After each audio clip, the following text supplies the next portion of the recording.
So, why is Eritrea so secretive? Well, it's because of its history. Eritrea has been through a tough time historically.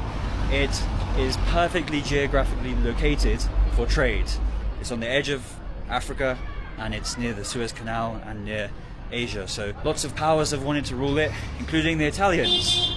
The Italians colonized during the scramble for Africa, like when all of the European colonizers were taking bits of Africa, because it was very geographically central for the Suez Canal. The Italians were here for at least 30 years. Finally, after World War II, guess who took over? The bloody British. Oh, we're back again. But apparently, not my words, the British did actually improve Eritrea a lot. They did some bad things, they did some good things. That pretty much sums up the British Empire. But eventually, Eritrea was federated with Ethiopia by the United Nations. And then Ethiopia came and annexed Eritrea. The Eritreans did not like that, and they started the war.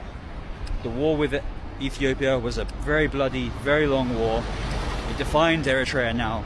It was over 30 years long, and over 300,000 people died in that war. Sorry, this is a long explanation, but it's very important to show the history of Eritrea. Finally, 1991, Eritrea gained independence. But, here's the big but, it's been ruled by one ruler ever since, so it's essentially a dictatorship. Hello?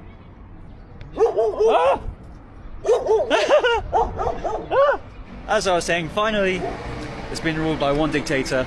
He's ruled with an iron fist, and that has led to not much political freedom, indefinite military service.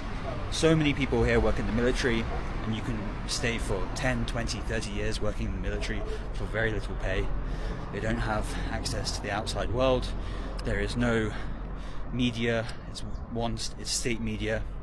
It is basically like the North Korea of Africa. That's what it gets. But it's not as tightly controlled as North Korea. I was just in North Korea, and it's nowhere near as controlled. But it is like it's got similarities.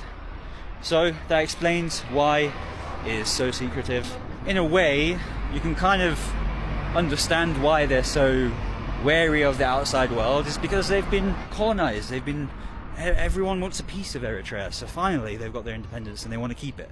So I kind of understand it, but at the same time, you've got to give people their freedom. So this is the most famous Eritrea, in what is the most important day for Eritrean people, celebrating 34 years of independence. I'm going to be asking the people of Eritrea